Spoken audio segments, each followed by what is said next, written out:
Bismillahirrahmanirrahim. Assalamualaikum warahmatullahi wabarakatuh.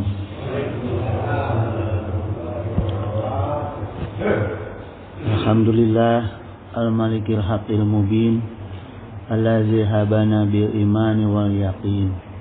Wassalatu wassalamu ala asrafil anbiya'i wal mursalin wa ala alihi wa sahbihi ajma'in. Amma ba'du. Hadratal muhtaramin, summa ila hadratil kiram min jami'i saykhina ayyuhal mukaramun sahibal fudala allazina yahduruna fi hadza masjid jami'al manan hafizakumullah wa ri'akum. Insyaallah subuh kita kali ini mengkaji tentang istiqomah yang biasa kita suka dengar istiqomah itu. Jadi dalam hadis Arba'in An-Nawawi, kitab hadis Arba'in An-Nawawi ini isi kitabnya itu ada 40 hadis. Ini kitab hadis yang ke-21. An Abi Amru Wakila, dari Abu Amr, dan dikatakan Abi Amrata Sufyan ibni Abdullah Syaqafi radhiyallahu anhu qala. Jadi dia berkata, qultu ya Rasulullah, dia menyampaikan kepada Rasulullah, qulli fil Islam, sampaikanlah kepada aku tentang Islam. Jadi dia bertanya kepada Rasulullah, ingin disampaikan informasi tentang Islam. Qaulan la as'alu anhu ahadan ghairak, itu sampai dia itu tidak bertanya lagi kepada siapapun selain kepada Rasulullah. Jadi di pertanyaan dia minta jawabannya final dari Rasulullah. Qala, kemudian Rasulullah SAW bersabda, qul, katakanlah, amantu billahi tsumastaqim. Jadi katakanlah oleh dirimu, kalau kamu itu beriman kepada Allah, tsumastaqim, kemudian istiqomah dalam keimanannya itu. Ya. Artinya dia harus konsisten dalam keimanannya gitu. Kemudian secara bahasa istiqomah itu qoma yaqumu qiyamun qaumun. Artinya istiqomah itu asal katanya berdiri tegak. Ya, qoma itu berdiri tegak, yaqumu bangun, ya bangkit, qiyaman dan lepas landas. Ya. Nah jadi kata qauman ya. Oh ya, kata qoman itu artinya tegak lurus. Tegak lurus ditambah ista. Kita udah sering bahas kalau ada kata ista itu artinya meminta gitu pada Allah, ya. Jadi ghafara, istaghfaro misalnya, ya, minta ampunan. Nah, kalau ini koma berdiri tegak lurus. Nah, kita minta kepada Allah ditambah istiqomah, minta kepada Allah supaya diberi ketaatan, ya, diberi ketaatan yang tegak lurus kepada Allah gitu. Jadi kalau dalam bentuk sifat, kata istiqomah menjadi istiqomah gitu, ya. Gitu jemaah. Jadi kalau kita dengar kata istiqomah, artinya kita sedang meminta kepada Allah atau dianjurkan, ya, meminta kepada Allah untuk kita bisa konsisten, ya, dalam ketaatan kita kepada Allah gitu, ya. Artinya juga tegak lurus, jangan bengkok-bengkok gitu. Kemudian jemaah sekalian, apa saja pondasi ketaatan kita kepada Allah. Ya. dalam Quran ini Allah simpan di ayat surat kedua Al-Baqarah, ya. Allazina yu'minuna bil ghaibi wa yuqimuna shalah wa mimma razaqnahum yunfikun. Kalau surat pertamanya di dalam Al-Quran itu sebagai pembuka adalah Ummul Kitab, Al-Fatihah, di mana semua rangkuman Al-Quran ada di Al-Fatihah gitu. Dan rangkuman kitab suci yang pernah Allah turunkan ada di Al-Quran. Jadi Al-Fatihah itu kandungannya seluruh kitab suci yang ada di pernah Allah turunkan ke bumi, ya. Nah, untuk surat yang kedua setelah dibuka oleh Ummul Kitab, Allah berikan panduan. Nih loh, kalau mau taat kepada saya minimal pondasinya yang 3 ini, ya. Pertama, yu'minuna bil ghaib. Iman kita kepada yang gaib gitu. Gaib di sini maknanya adalah Allah utamanya, ya. Wa yuqimuna shalah, dan menegakkan salat. Kemudian wa mimma razaqnahum yunfiqun, ya, dan dari apa yang Allah berikan supaya kita berinfak, ya, diinfakkan oleh kita. Jadi makna istiqomah di sini pondasinya minimal dalam 3 hal ini, ya. Istiqomah dalam taat keimanan kepada Allah, kemudian taat dalam syariat sholat, ya, kepada Allah. Yang ketiga adalah bab tasawufnya, bab infak itu, ya. Nah sekarang jemaah, kalau kita mutolaah, perintah sholat itu adanya di tengah-tengah, antara iman kepada Allah, kepada yang gaib, dan infak, ya. Infak itu maknanya bab tasawuf ini adanya, ya. Nah ini penempatan sholat di tengah-tengah ini apakah kebetulan disusun begitu saja atau memang Allah punya maksud? Kan kita harus paham nih. Kalau membaca ayat kitab suci kan harus benar-benar kita telaah, bukan sekedar membaca, ya. Apalagi cuma baca terjemahannya gitu tanpa ditelaah. Ternyata jamaah, Allah itu punya maksud. Jadi kalau kita mutolaah itu Allah punya maksud. Allah punya keinginan kenapa sholat itu dijadikan perintah ibadah yang di tengah-tengah, ya, karena sholat itu adalah ibadah utama yang mengikat keimanan dan ketasawufan orang manusia gitu, ya. Amal soleh. Jadi di sini sholat itu yang mengikat bab tauhid dan mengikat bab tasawuf, kesolehan. Karena sholat itu masuknya di dalam bab syariah, fikih, ya. Jadi beriman kepada Allah sebagai akidah utama, sholat sebagai ibadah utama, ya. Dan amal soleh khususnya infak, artinya berbagi, itu adalah amal utama, amal soleh utama dalam hablum minan nas, ya. Karena hukum ibadah kita itu ada hablum minallah, ada hablum minan nas, ya. Itu jamaah. Jadi kalau kita sholatnya bagus, iman kepada Allahnya bagus, tapi koret cara berbagi, ya, kurang rukunnya, ya. Jadi harus mau berbagi.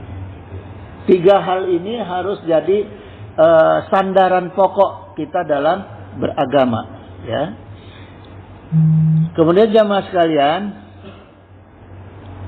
ayat 1 Al-Baqarah tadi, akidah utama iman kepada Allah, allazina yu'minuna bil ghaib, ya. Ini dipandu oleh Al-Qur'an dalam surat Al-A'raf ayat 54. Ini mutalaahnya, ya. Inna rabbakumullahu allazi khalaqas samawati wa arda fi sittati ayam. Sungguh Allah itu, Tuhan kamu itu adalah Allah yang telah menciptakan langit dan bumi dalam 6 hari. Ya. Ini nanti kalau saya cerita soal qada wa qadar, saya akan nyinggung ayat ini. Karena gini jemaah, ya. Allah itu ada yang menciptakan yang sifatnya kun fayakun. Ya, itu yang sifatnya benda mati, nggak pakai waktu. Tapi ketika Allah menciptakan makhluk hidup, itu pasti pakai waktu. Allah menciptakan langit dan bumi, ini makhluk hidup. Karena tempatnya makhluk hidup. Allah ciptakan sitati ayam, 6 hari. Allah ciptakan manusia pakai waktu. Pakai waktu. Mulai dari halaqah, ya, mulai dari 40 hari pertama, 40 hari kedua, pakai waktu. Menciptakan binatang, menciptakan tumbuhan juga pakai waktu. Karena apa? Semua makhluk hidup ada batas waktunya, ada ajalnya. Ya. Makanya di sini kita harus bedakan nih, jemaah.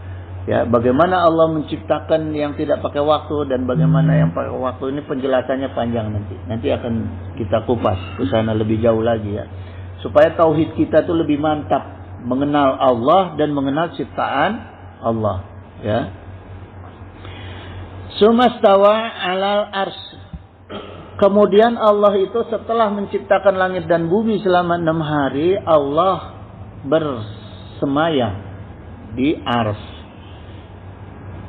Ada orang kaum-kaum tertentu yang mengatakan aina Allah fi ars, di ars, ya, atau alal ars, di atas ars gitu. Ars itu apa? Ini harus hati-hati. Ars itu kan makhluk ciptaan Allah. Masa Allah diam di makhluknya? Ya, gitu. Jadi kadang-kadang nggak paham nih, ars itu apa gitu, ya. Ars itu di sini disampaikan dalam Al-Qur'an sumastawa. Sumastawa itu astawa, istawa, yastawa, ya, yastawi gitu. Pakai ya lagi di belakangnya ini. Artinya wi-nya panjang nih, ya. Artinya apa? Astawa itu artinya berada. Berada itu apakah duduk, berdiri, tiduran, kan nggak jelas, ya. Nggak bisa dikatakan ada di ars. Apakah nempel, apakah duduk, ya. Si fulan di mana? Di Masjid Al-Manan di dalam. Apakah diam, apakah duduk? Berdiri, nggak jelas gitu. Jadi jangan langsung memaknakan Allah itu berdiam di atas aras, digambarkan seperti makhluk, diamnya makhluk. Nggak boleh, ya. Karena kita harus mengupas katanya, kalimatnya di dalam Al-Quran, ya. Istawa itu artinya sebanding. Artinya sebanding, Allah menciptakan aras itu makhluk yang sebanding, yang bisa Allah tempati. Kalau Allah ciptakan bumi, Allah nggak bisa tempati bumi karena tidak sebanding dengan Allah, ya. Gitu. Allah ciptakan matahari, Allah tidak bisa berdiam di matahari karena tidak sebanding. Nah, kalau ars itu adalah makhluk yang Allah ciptakan sebanding dengan Allah, ya. Kemudian yastawi itu setara. Jadi kenapa Allah bisa berdiam di aras? Ya karena memang sebanding. Karena memang setara gitu. Kita bisa nggak menciptakan gedung, buktinya Burj Khalifa itu? Ya, itu kan yang ciptakan manusia, yang bikin manusia itu. Makanya di surat Yasin itu dikatakan nanti itu di akhirat itu ya mulut dikunci, yang bicara tangan dan kaki. Apakah menciptakan gedung-gedung bertingkat itu pakai mulut? Kan pakai tangan. Itu maknanya, artinya hasil karya manusia. Nanti akan disidang kita mengenai karya kita juga. Perbuatan kita gitu. Karena nggak mungkin kita bisa melakukan hal-hal apapun di dunia ini cuma dengan mulut. Semuanya dengan tangan dan kaki. Itu maknanya jemaah ya. Kalau kita menelaah Al-Quran. Harus pakai akal. Ya. Ayat kedua, ibadah utama dalam Islam yang menyatu langsung dengan keimanan manusia adalah sholat. Karena innani annallaha la ilaha illa anna fa'budni wa aqimus sholah li zikri. Allah di sini tegaskan, aku inilah Allah, tidak ada Tuhan selain aku. Mana ada kitab suci lain yang mengatakan Tuhan, yang mengatakan dirinya Tuhan? Tidak ada. Coba cari. Di Injil ada nggak Yesus mengatakan saya Tuhan? Tidak ada. Tidak ada. Saya pernah buka-buka itu. Nggak ada ya. Jadi hanya Al-Quran yang mengatakan Allah itu adalah Tuhan, saya ini. Anak langsung, domirnya anak itu langsung nih, saya nih. Ya. Makanya wajar kalau seorang presiden mengatakan nih, saya nih presiden. Kamu jangan macam-macam sama saya, karena memang dia domirnya. Begitu juga Allah, gitu. Domirnya Allah gitu ya. Innani annallaha la ilaha illa ana. Langsung menunjuk kepada dirinya gitu. Fa'budni, maka sembahlah aku. Cara sembah Allahnya itu bagaimana cara menyembah Allah? Wa aqimu sholah. Jadi ibadah utama untuk menyembah Allah itu adalah sholat. Maknanya sholat li zikri, untuk mengingat Allah gitu. Ya. Orang Indonesia, kalau orang sejelek-jeleknya pemimpin, presiden misalnya ya, nauzubillah min dzalik, kan itu yang menentukan kewarganegaraan Indonesia. Sebenci-bencinya kita kepada presiden, senolak-nolaknya kita kepada presiden, kita tidak mengakui dia presiden, cabut KTP-nya. Ya, gitu. Maka di sini sholat itu adalah li zikri, untuk mengingatkan kita terus bahwa kita itu adalah makhluknya Allah. Gitu. Masa kita makan rezekinya Allah, makan kenikmatannya Allah, tapi nggak mau ngingat Allah. Maksudnya keluar di alam dunia. Ya, gitu. Gitu jemaah, ini tauhid, kita bicara tauhid nih. Ya. Wa qala Allahu ta'ala inna ahsantum li anfusikum, ya. Kalau kamu berbuat baik, maka ini makna yang ketiga ya. Yang ketiga yaitu infak. Infak itu maknanya adalah berbagi manfaat. Berbagi manfaat. Jadi 3 ibadah utama, yang ketiga adalah infak, berbagi utama. Kenapa kita harus berbagi manfaat yang Allah berikan kepada kita? Karena Allah sendiri yang perintahkan. Ya, Allah yang perintahkan, in ahsantum li anfusikum. Ya, kalau kamu berbuat baik, kamu akan berbuat baik untuk diri kamu sendiri. Jadi kita itu nggak rugi jemaah. Kita infak, sedekah, berbuat baik, ya, murah senyum dan sebagainya, itu untuk kepentingan kita. Coba ya, orang kalau yang dikenal baik, punten-punten nih. Ya. Tokoh almanan, kesepuhan almanan, terkenal baik orangnya, data kudu kampanye. Ya, nggak usah kampanye, orang kalau udah dikenal baik,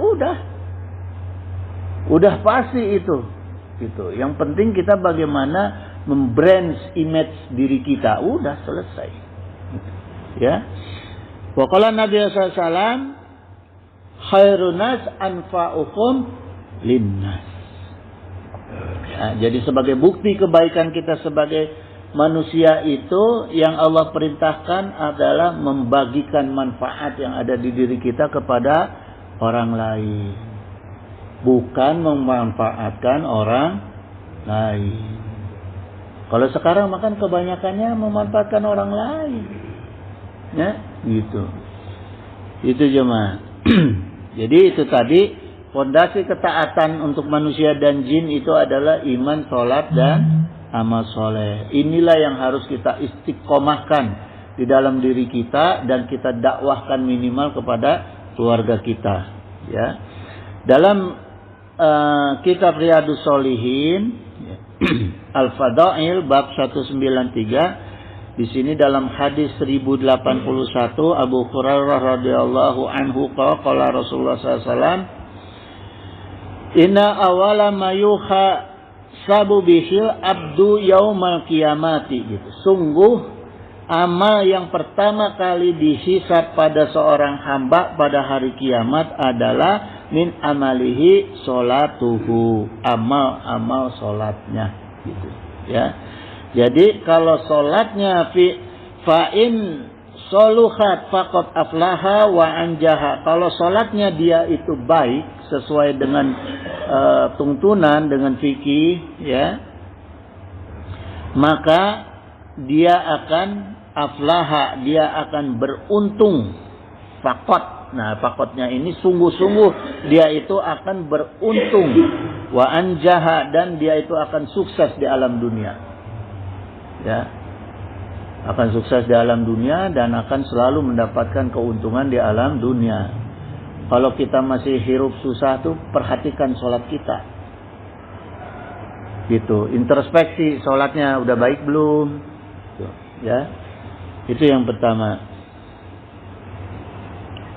Wa in fasadat faqad khaba wa khasira, dan kalau sholatnya rusak maka hidupnya dia itu akan mengalami kegagalan dan kerugian bagi orang mukmin. Ya, saya cerita sedikit jemaah. Dulu saya waktu bekerja di satu tempat, ya, maghrib nih di kantor, udah buka sepatu, udah wudu, dipanggil ku pimpinan, panggil tuh Pak Aksa, pakai lagi saya sepatu. Pakai lagi sepatu, ya, pakai sepatu mendatangi pimpinan tuh. Ternyata dia ada tamu, saya suruh dampingin. Itu suruh dampingin ada tamu. Ya kelewat maghrib, ya. Nggak taunya kantor tersebut nggak lama dari situ terjadi masalah dan akhirnya saya kena fitnah.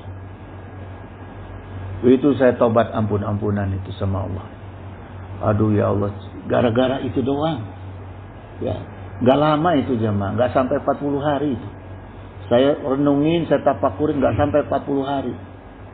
Kita udah wudu, makanya jemaah ini pelajaran, jangan sampai kita udah siap, apalagi udah waktu sholat, kita tinggalin, sengaja, jangan. Cuma gara-gara takut sama makhluk, jangan. Saya udah pernah ngalamin itu jemaah. Taubatnya lama, diterimanya itu susah lama itu, sampai saya bangkit itu. Dari kejadian itu sampai saya sempat ngawarung, dagang marangi, dagang sate, hancur kehidupan saya itu, ya, gara-gara peristiwa itu doang. Lama sampai akhirnya ya Allah perbaiki, dipanggil lagi sama seorang pimpinan untuk bekerja lagi, diangkat lagi derajat, gitu. Ya, nah itu jadi hati-hati dengan perkara sholat gitu, karena di sini sudah dijelaskan. Kalau orang sholatnya rusak, sungguh dia itu akan gagal dan rugi. Hati-hati dalam perkara sholat, apalagi sifatnya sengaja. Ya. Jadi jemaah sekalian, rumus untuk menjadikan kita itu diterima iman sholat, ya, dan amal soleh adalah ikhlas. Ya, jadi ikhlas. Ikhlas lillahi ta'ala, gitu. Ya. Kemudian kenapa sholat jadi pengikat?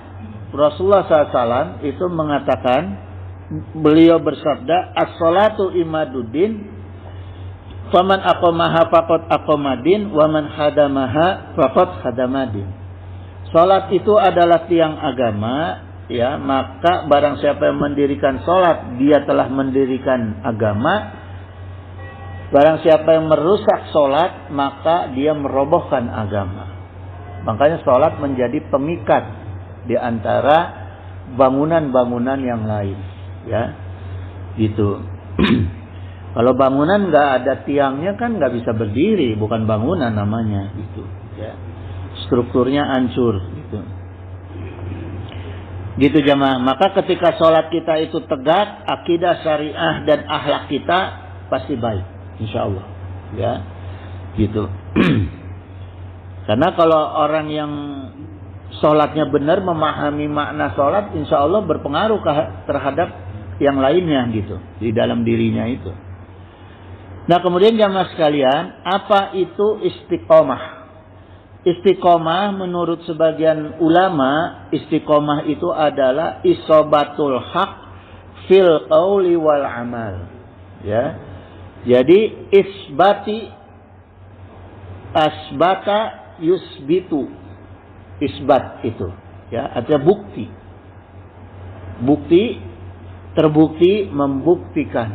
Jadi istiqomah itu adalah sebagai bukti yang membuktikan kebenaran perkataan kita dan kebenaran amal kita. Ada orang Jumat unggul, baiknya, solehnya, sok sedekahnya, hari-hari lain enggak, tidak sebagai bukti. Tidak terbukti dia orang yang istiqomah, ya. Jadi tidak membuktikan amal dia soleh. Ya. Ada orang yang sholat Jumat unggul, 5 waktu enggak membuktikan dia itu sebagai orang Islam. Ya, jadi istiqomah ini adalah makna bukti, ya, yang membuktikan perkataan kita itu benar atau tidak, amal kita benar atau tidak, yaitu istiqomah, gitu, ya. Kemudian al-haq fil qauli wal amal, kebenaran baik di dalam ucapan maupun amal secara konsisten, secara kontinu, itulah istiqomah, ya.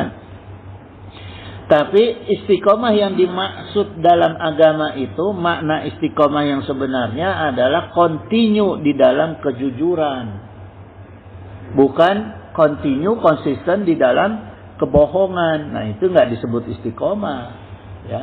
Orang yang dolim terus-terusan dolim, wah istiqomah dia maling, nak, nggak disebut istiqomah, itu mah harus diperbaiki, ya, gitu. Jadi jamaah, kalau ada orang yang selalu berbohong, dia itu bukan istiqomah. Ada orang yang sifatnya tuh nggak bisa nggak berbohong, bohong terus, itu bukan istiqomah. Artinya dia fasik, ya. Orang yang suka berbohong adalah fasik. Fasik adalah orang yang keluar dari ketaatannya dia kepada Allah dan Rasulnya, ya. Orang yang keluar dari syariat Islam, sehingga orang itu menjadi munafik dan kufur. Itu orang yang suka berbohong, ya. Maka Imam Ghazali kemudian membagi sifat fasik itu menjadi 2 jenis. Wal fasaqo ala nawaini, gitu, ya. Jadi fasik itu dibagi 2. Pertama, fasaqo kafirun wa fasaqo fajirun. Fasik kafir dan fasik fujur, ya. Kalau fasik kafir yaitu mereka yang tidak beriman lagi kepada Allah dan Rasulnya, sekalipun dia orang Islam, ya, sekalipun dia Islam, tapi ketika dia sudah tidak beriman lagi kepada Allah dan Rasulnya, dia masuk golongan fasik, ya. Seperti apa fasik itu? Allah Ta'ala berfirman, fafasaqa an amri rabbih, maka orang-orang yang mendurhakai perintah Rabbnya. Orang-orang yang mendurhakai perintah Rabbnya itu dihukumi fasik, ya. Keluar dari perintah Allah sekalipun dia sudah beriman, tapi dia tidak mau mengamalkan rukun Islam yang 5, itu termasuk fasik. Jadi hati-hati jemaah. Ada rukun Islam yang 5. Di antaranya sholat dan puasa. Puasa Ramadan sengaja kita tinggalin sampai 3 kali berturut-turut, fasik. Ya, hati-hati itu. Kalau tanpa uzur ya, tanpa uzur gitu. Ya, seperti kebanyakan yang Allah gambarkan ini, wa qallallahu aidan, qul, katakanlah wahai Muhammad, abillahi wa ayatihi wa rasulihi kuntum tahtazi'un. Jadi ada orang yang dengan ayat-ayatnya Allah, dengan Rasulnya Allah selalu diperolok-olok, selalu diejek, selalu dijadikan bahan ejekan, ya, bahan komedi. Nah, ini sudah masuk ke dalam fasik, ya.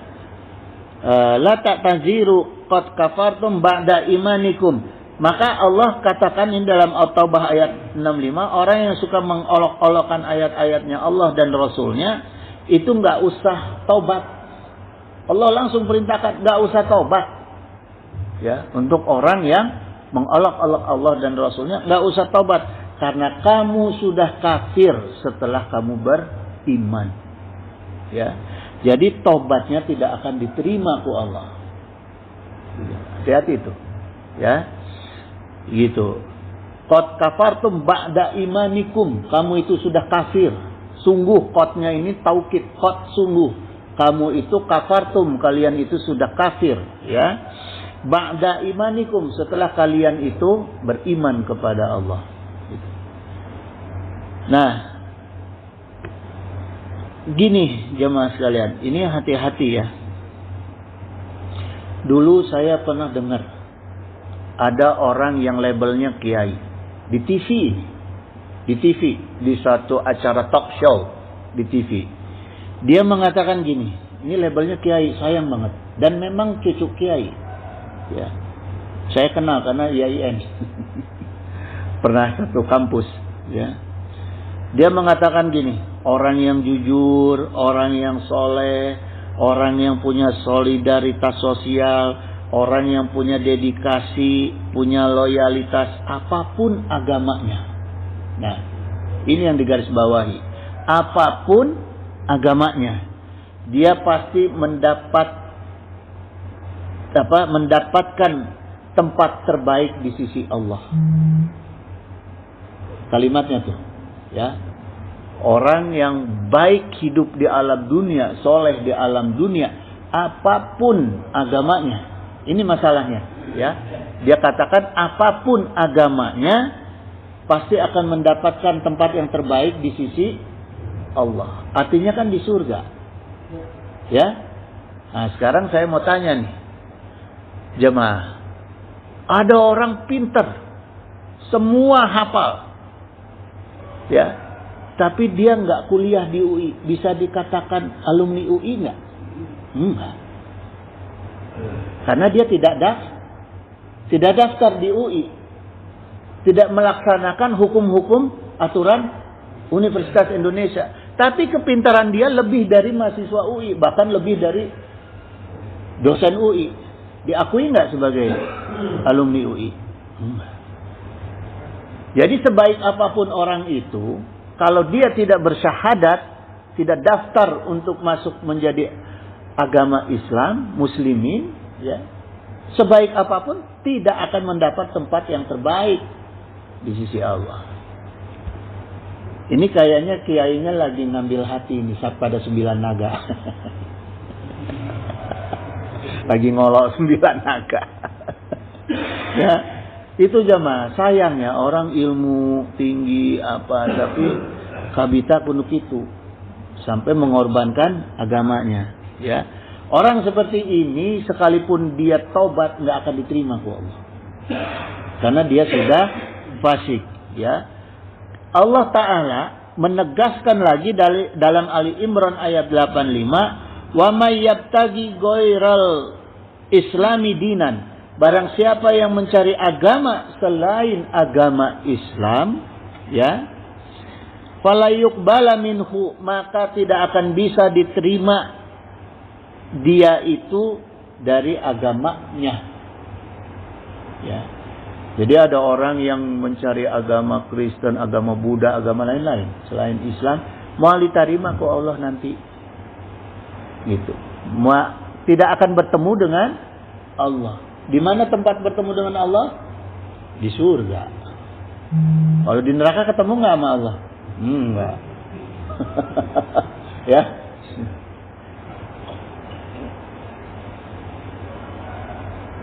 Gitu.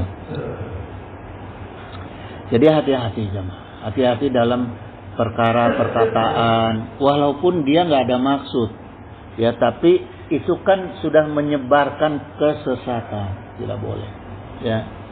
Apalagi pangkatnya kiai. Wa huwa fil akhirati minal khosirin gitu, dan di akhirat dia termasuk orang-orang yang rugi. Ya. Itu hati-hati jemaah. Karena gini, surga itu tidak hanya ada di alam akhirat, di alam dunia juga ada surga. Buktinya orang itu nggak pernah terkenal tuh. Ya, gitu, tetap aja gitu. Allah batasi untuk orang-orang yang sudah meledek Allah. Gitu jemaah. Kemudian bahayanya orang yang mendurhakai perintah Allah dan sunnah Rasulnya itu, mereka keluar dari hidayah atau murtad, bahkan sesat menyesatkan. Nauzubillah, summa nauzubillah. Kemudian fasik fujur. Fasik fujur adalah mereka yang suka mabuk-mabukan, suka maksiat, suka zina dan macam-macam. Itu disebutnya fasik fujur. Fasik fujur itu masih bisa taubat. Ya, masih bisa taubat. Saya dulu punya saudara jemaah. Punten-punten ya. Ketahuan ku saya ngegelek. Di mobil kan bau gele mah beda jeung bau rokok. Di mobil AC dinyalain, ditutup kaca. Saya tanya, ada berapa kamu geleknya? Ada ini kata, sisanya ada 4. Bakar semua, isep sekarang. Semuanya isep. Sampai muntah-muntah udah. Gimana? Enak nggak? Kapok. Ya udah. Yang enak tuh kan kalau sedikit-sedikit. Hei, yang halal juga kalau sedikit-sedikit dinikmati enak. Coba sekali banyak muntah. Yang haram dia sama gitu. Jadi bukannya kita marahin ini, enggak. Ada berapa sisa? Segitu. Habisin sekarang sekaligus, bakar sekaligus. Doer tuh bibir. Ya, selesai udah. Gitu. Sampai sekarang alhamdulillah tuh nggak mau lagi. Gitu, ya. Gitu jamaah. Jadi orang-orang fasik fajir itu, orang yang suka meninggalkan ibadah, ya itu masih bisa bertobat, kecuali fasik kafir. Ya. Wa qala Nabi SAW, ini disampaikan oleh Al-Imam Ghazali. Hadis Rasul, at-ta'ibu minazanbika man lazan balahu gitu. Orang yang bertobat dari sebuah dosa itu seperti orang yang tidak punya dosa. Ya, jadi ini Rasulullah sampaikan, orang yang bertobat dari dosa seperti orang yang tidak punya dosa, bersih. Ya. Kemudian makna mutalaah lagi, kembali ke makna istiqomah. Istiqomah itu yang dimaksud istiqomahku Rasulullah SAW itu sadidu wa qaribu. Ya. Luruslah. Sadidu itu maksudnya lurus. Lurus dalam wa qaribu, dalam kebenaran, dan mendekatlah kepada kebenaran. Itu istiqomah. Ya, jadi lurus dalam kebenaran dan mendekat kepada kebenaran. Sadidu itu bertindak luruslah kamu, perintah ini fi'il amr, ya. Saddidu, bertindak luruslah kamu. Wa qaribu, muqarabah artinya. Wa qaribu dari kata muqarabah, ya. Persamaan katanya muqarabah.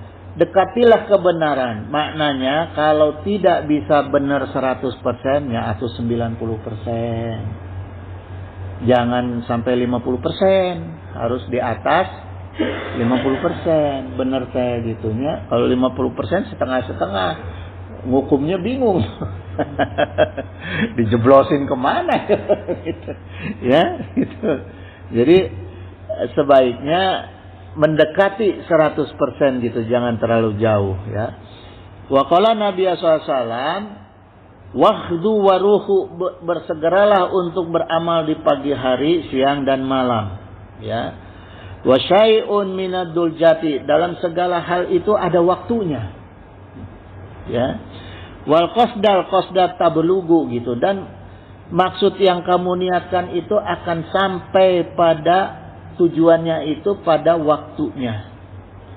Jadi Allah jamin, ya, nggak usah kita ngoyo.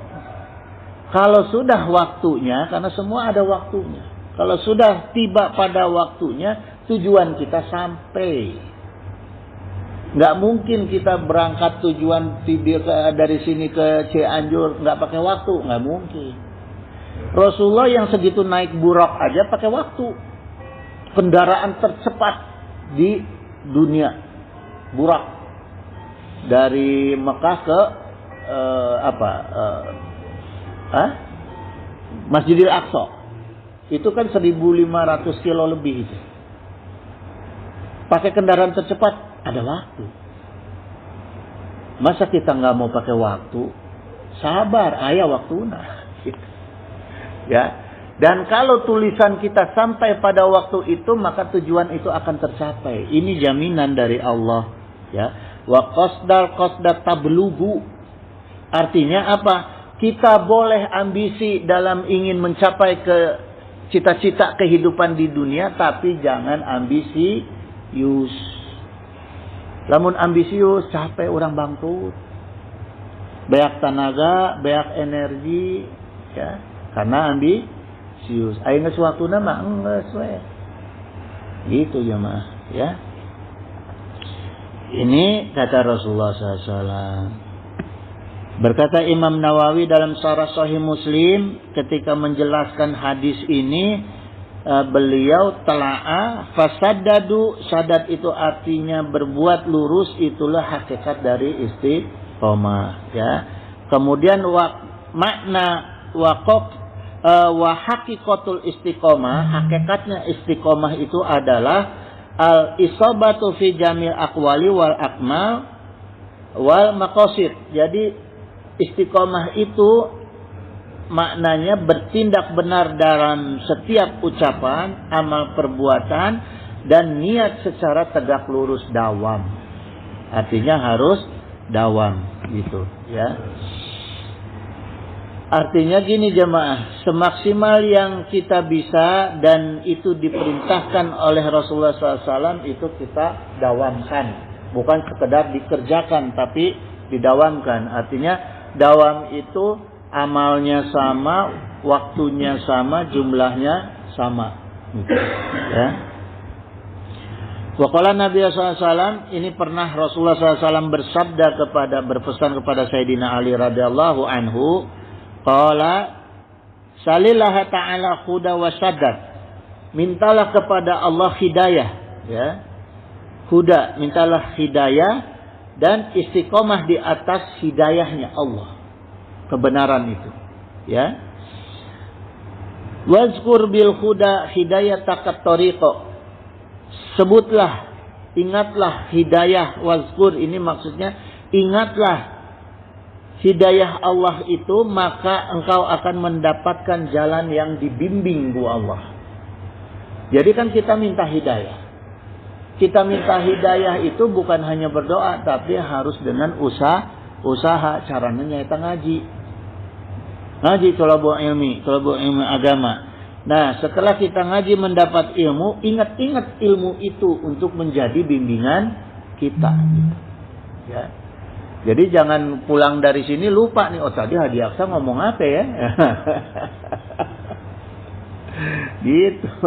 Maknanya di sini diperintahkan supaya selalu mengingat hidayah yang kita minta kepada Allah. Jalan hidayah itu diantaranya thalabul ilmu, ya. Maka engkau akan mendapatkan jalan untuk dibimbing oleh Allah. Gitu, ya. Waskur bisadadi tasdidakas saham, sebutlah atau ingatlah asyadat, maka arah panahmu akan lurus sampai tujuan. Gitu. Jadi orang-orang dulu itu jamaah ketika perang jihad itu nembak itu nggak pakai membidik. Bismillah minta supaya panahnya kena. Jadi nggak heran kalau ada cerita misalnya orang yang panahnya itu sekaligus nggak 1 busur, ada yang 3 busur, 4 busur. Warokoh itu termasuk seperti Sayyidina Ali, orang yang manahnya nggak pernah nggak kena terus, gitu, ya. Yang kafirnya itu Wasi, yang nombak Sayyidina Hamzah, itu dibantu setan tapi itu mah ya, tombaknya dari jarak jauh lurus tepat kena ke jantung, itu Wasi. Gitu.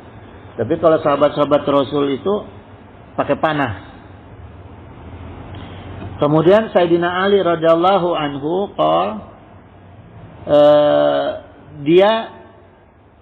Sayyidina Ali itu menceritakan mendapat doa dari Rasulullah SAW, Allahumma hdini wasadadidni, ya Allah berilah aku petunjuk dan berilah petunjuk yang tepat. Jadi kalau minta petunjuk kepada Allah, hidayah pada Allah, hidayah yang tepat. Ada kebaikan yang tidak cocok untuk diri kita, jemaah. Ada nggak? Terkait dengan cocok? Ada kebaikan yang tidak cocok untuk kita. Maka di sini Sayyidina Ali diajarkan oleh Rasulullah doanya itu Allahumma hdini wasaddidni. Ya, berilah hidayah yang tepat. Hidayah yang tepat. Wazkur bil huda hidayatukat tariqo, dan ingatkanlah aku kepada petunjuk Allah itu, hidayah Allah itu petunjuk jalannya engkau. Ya. Orang menuju kebahagiaan tuh banyak jalannya. Jalan setan juga bisa bahagia, ngantuk, enggak panjang. Ya. Jalan setan bahagia, menang duit sekian miliar, bahagia. Tapi habis itu ditewak. Bahagia, beli gedung, beli rumah, itu ditewak polisi di sana. Ya. Itu kita minta kepada Allah itu yang diajarkan oleh Allah itu, minta yang jalannya itu ditunjukkan ke Allah, ya. Wasada disada sahmi, dan ketepatannya itu ketepatan anak panah, artinya busur ya ketika perang gitu. Gitu jamaah. Jadi faedah hadis ini, orang yang berdoa istiqomah itu semangatnya harus pol. Semangat doa itu kepada Allah harus dengan semangat yang baik gitu ya. Doa diantaranya doa yang dianjurkan oleh Rasulullah SAW itu doa minta hidayah dan istiqomah kepada Allah gitu ya. Dan istiqomah dalam beramal yang ikhlas ya.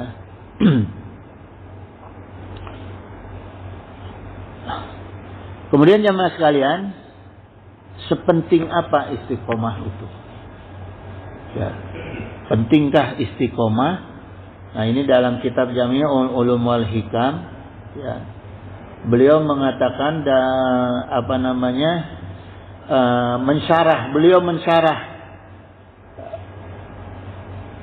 mensyarah kitab Quran surat Fusilat ayat 30 ya.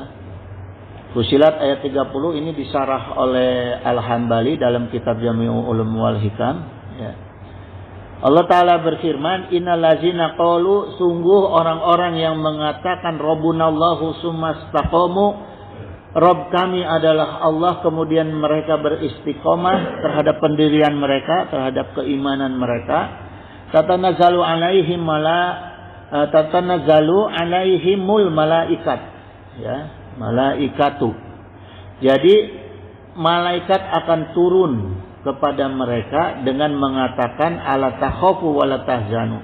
Jangan kamu takut, jangan kamu sedih ya.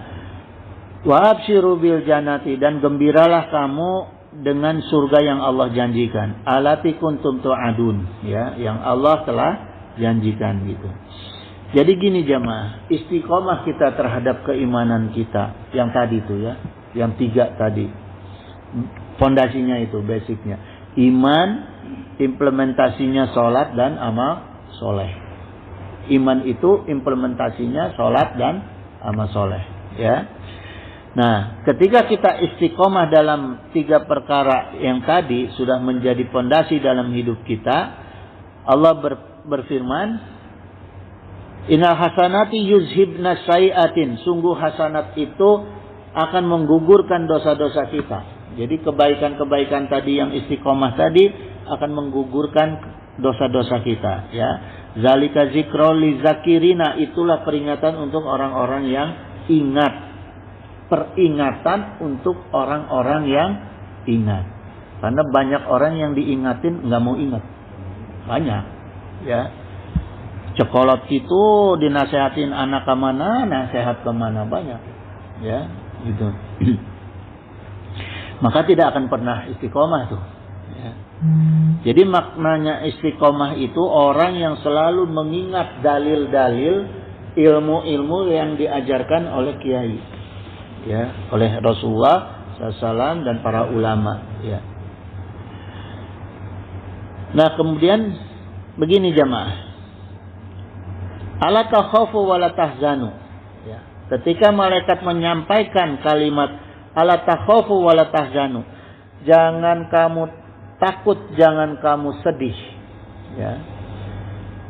Ini dalam 3 perkara, dalam 3 kejadian, ya. Zaid bin Aslam qala tatanazzalu alaihimu malaikatu, maka malaikat akan turun kepada mereka mengatakan ala takhafu wa la tahzanu, jangan kamu takut, jangan kamu sedih, ya, supaya orang itu bisa mendapatkan ketenangan ketika menjawab pertanyaan. Orang ditanya ke hakim dalam keadaan ketakutan, pasti jawabannya ngaco, ya. Ditanya ke polisi, tangkap maling, ditanya pasti jawabannya aeo. Nggak akan bisa, karena orang nggak tenang itu pasti nggak bisa jawab pertanyaan, ya. Pasti kesadarannya terganggu, maka kebenarannya akan terganggu. Orang yang kesadarannya terganggu pasti nggak benar jawabnya, ya. Nah, kemudian 3 keadaan itu, pertama ketika sakaratul maut. Ketika sakaratul maut, orang itu butuh ketenangan. Karena gini jamaah, saya kalau nggak salah udah pernah cerita, ya. Orang yang menghadapi sakaratul maut itu pasti akan ketakutan. Sangat ketakutan. Pertama, dia akan takut dengan apa yang akan dia tinggalkan, ya. Kita mau pergi jauh aja, dapat tugas ke luar negeri, nggak bawa keluarga, 5 tahun misalnya, ya, jadi dubes, tapi nggak boleh bawa keluarga, pasti bingung. Walaupun gajinya gede, nanti istri saya siapa yang ngurus?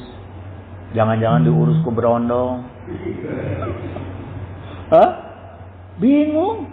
Dari istri nagelis sama goreng mah antep we, gitu, ya. Anak siapa yang ngurus, harta gimana, pasti. Apalagi kita tahu kita itu mau mati, yang nggak bakal balik lagi. Gimana kita ketakutannya, ya kan? Terus kita ke depan, setelah kita sakaratul maut itu, kita akan membayangkan masa depan itu nanti kita itu yang kita tahu ada di rekaman otak kita itu kan cuma kuburan. Kuburan secara fisik, lubang di dalam tanah. Itu aja yang kita tahu tuh. Nanti kita di dalam kubur itu hidung kita nempel sama tanah. Bantal kita buletan-buletan tanah. Gimana mau napas? Coba. Orang yang meninggal itu nanti jamaah, semuanya habis, ya. Dagingnya habis sama cacing tanah, sama makhluk-makhluk tanah. Dagingnya tuh. Tulangnya juga habis, ya kan? Terus hartanya kadang-kadang nauzubillah min dzalik habis ku anak, ku ahli waris, ya, ku anak istri, nggak jelas. Yang kekal itu cuma amal. Yang tadi itu, yang 3 itu, yang akan membuat kita itu hidup, di alam barzakh itu cuma 3 hal tadi. Iman, sholat, amal soleh, kebaikan-kebaikan kita.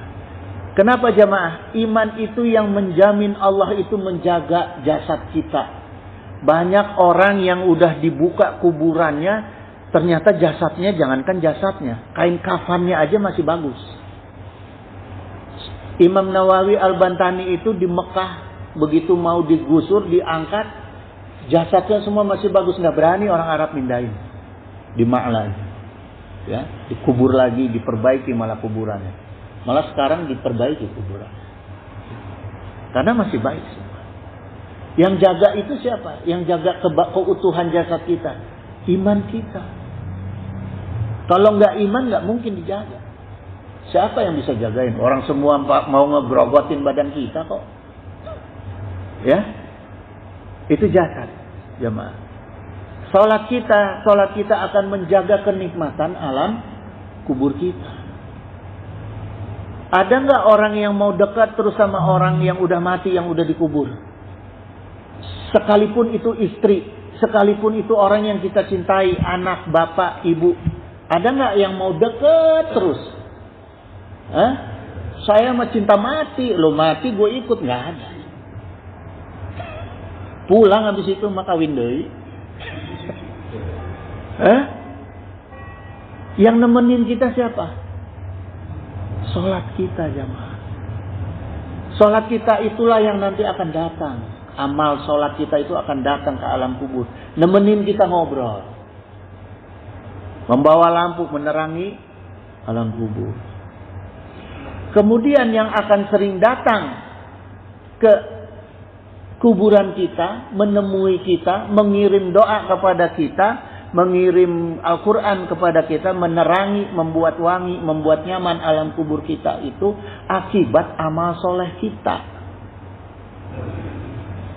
Kalau kita dikenal sebagai orang yang beramal soleh yang baik, orang mau datang. Coba kita hidupnya itu maksiat terus. Bikin kesel tetangga, bikin kesel orang, boro-boro mau jarahin, mampus aja lo katanya. Ya. Jadi benar jamaah, 3 itulah fondasi kita. Untuk kita selamat hidup di dunia dan akhirat. Bukan hanya selamat, nyaman, nikmat, ya. Kalau cuma selamat doang, buat apa? Gitu kan, kita selain selamat harus mendapat kenyamanan jiwa gitu, ya. Nah, orang-orang yang fasik, orang yang kafir tadi, malaikat maut datang. Lain lagi nih. Orang yang fasik bukan istiqomah dalam 3 perkara tadi, ya. Ini orang yang fasik, istiqomahnya kefasikan, kekafiran, ya. Datang malaikat maut, ya. Itu kemudian malaikat maut itu hatta yajlisa inda ra'sihi gitu, duduk di atas kepala dia. Malaikat maut tuh duduk di atas kepala dia, fayaqulu, kemudian berkata, ayatu hasanul khabithatu gitu. Wahai jiwa yang keji. Dipanggilnya juga jiwa yang keji. Malaikat maut, ya. Ukhruji ila saqatin minallahi wa ghadabin gitu. Keluarlah kamu menuju kemurkaan Allah wa ghadabin, dan kemarahan Allah. Marahnya Haji Aksa aja anak saya takut. Apalagi Allah yang marah, ya. Fatu faraku fi jasadihi fayangtazi'uha gitu. Maka dia pisahkan ruh dengan jasadnya, kemudian diambil ruhnya ke malaikat maut tadi, yung taza'u safudu minasufil mabluli gitu, ya. Seperti mencabut safut. Safut itu maknanya gini jemaah. Safut itu kalau ada kayu yang duri gitu, ya, kanan kiri isinya duri, di tengah-tengah duri, masukin ke bantal kapuk, terus tarik. Yang ke bawah banyak nggak tuh kapuknya? Banyak, ya. Gitu. Nah, safut tuh seperti itu jemaah. Jadi orang yang mati dalam keadaan fasik itu dicabut nyawanya itu sekeras-kerasnya, sekasar-kasarnya, seperih-perihnya. Bahkan Rasulullah mengatakan seperti disayat-sayat 300 pedang. Tong boroning pedang lah, nu enteng we naon tah. Tusukin aja jarum 300 oh. Kita datang ke tukang ke pengobatan Cina tuh ya. Tusuk jarum, akupuntur, minta ditusuk 300. Kuat tuh. Iya disayat-sayat ku pedang. Dari dalam lagi jemaah. Ya. Saya pernah ngalamin operasi wasir. Itu pasca operasi 5 hari nggak bisa tidur. Nyerinya minta ampun dah. Coba. Kalau mau nyobain wasir aja, terus potong.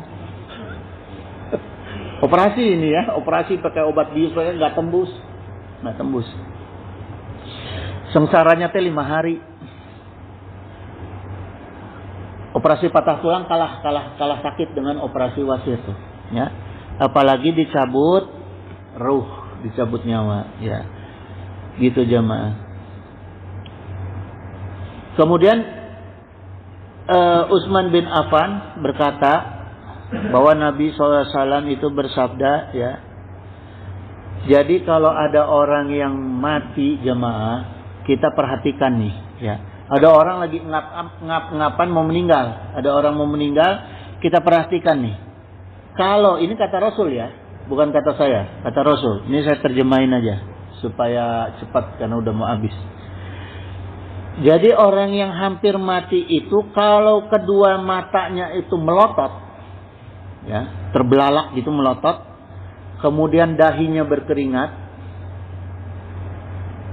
dua lubang hidungnya itu jadi membesar, ya. Itu membuktikan kalau dia itu sedang mendapatkan kabar gembira. Orang matanya melotot, terus hidungnya membesar, dahinya berkeringat. La ilaha illallah. Itu berarti dia itu mendapat kabar gembira bahwa meninggalnya itu akan dapat kenikmatan kubur dan jannah. Itu ciri ya, ciri orang yang meninggal. Kita lihat aja orang yang mau meninggal tuh kita liatin aja. Nah kalau dia kayak begitu, insya Allah itu, ya. Tapi kalau dia itu mendengkur, ngorok, ada orang yang mau meninggal ngorok, seperti tercekik. Terus wajahnya pucat, mulutnya bertambah besar, bukan hidungnya, tapi mulutnya yang bertambah besar. Itu ciri orang yang ketakutan, ya. Berarti dia dapat kabar buruk. Itu jemaah, ya. Ngeri tuh, jangan dibayangin, ngeri. Ya. Makanya jemaah istiqomahlah dalam 3 perkara tadi, ya. Itu jemaah sekalian. Aduh, kalau saya cerita alam barzah, jangankan jamaah, saya aja takut, ya. Harusnya semakin orang tinggi ilmu agamanya, semakin takut. Karena semakin tahu bagaimana kejiknya malaikat untuk kepada orang-orang yang zalim, ya. Gitu jemaah. Udah kita tutup aja dulu. Insya Allah minggu depan kita lanjutkan. Ya, iya boleh.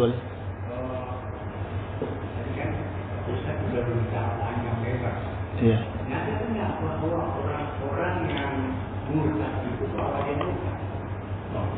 Orang yang murtad sadar kalau dia itu murtad. Ini jawabnya saya harus minum dulu.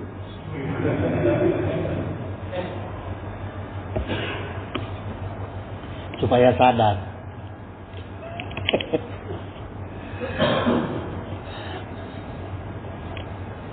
Kalau bicara kesadaran, baik orang yang murtad maupun orang yang beriman dari kafir beriman, ya, itu pasti sadar.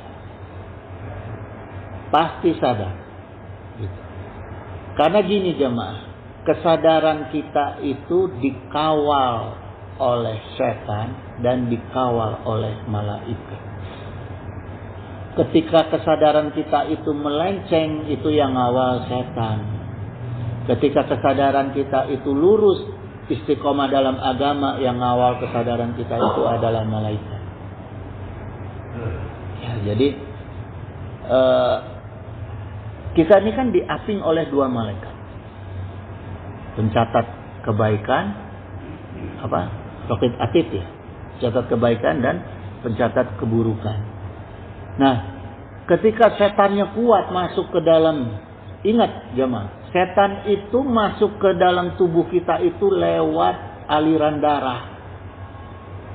Makanya jemaah, ketika ada orang itu mabuk narkoba atau mabuk minuman itu menutup sel oksigen yang ngalir ke otak. Ya. Baik itu apa sifatnya? Ekstasi dan macam-macam, ya. Gini jemaah, saya kasih sedikit ilmu. Bagaimana kita menjaga kesadaran supaya tidak stroke, hilang akal? Latihlah pernapasan. Ini dohir ya. Latih pernapasan misalnya mau tidur atau bangun tidur 3 kali aja. Kita buang dulu napas lewat mulut, sambil perut dikempesin, sekempes-kempesnya.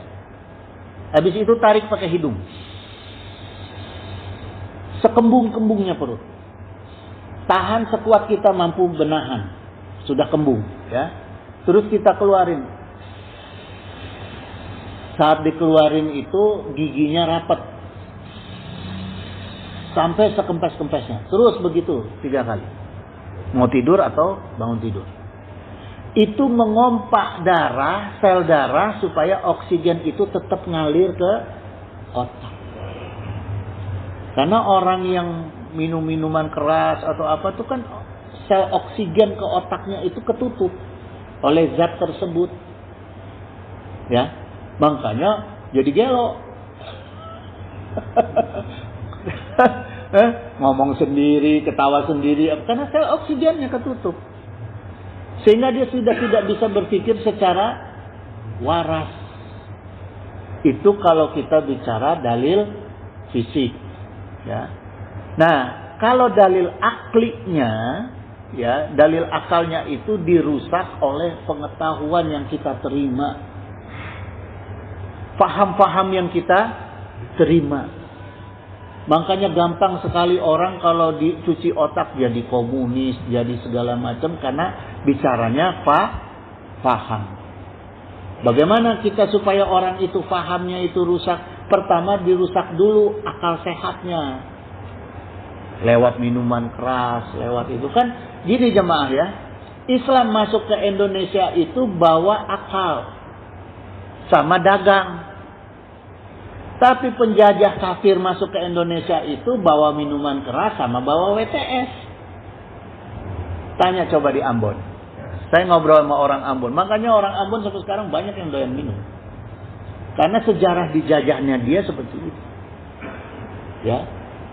Makanya coba, agama apa yang melarang khamr? Hanya Islam. Agama lain perlu minuman keras karena untuk dakwahnya dia. Kalau dakwahnya Islam itu menyehatkan akal, membuat orang berakal, ya, membuat orang menjadi pandai memisahkan mana baik, mana buruk. Kalau dakwahnya yang lain enggak, dibikin mabok dulu. Ya, itu jemaah. Jadi gitu Pak. Pasti sadar.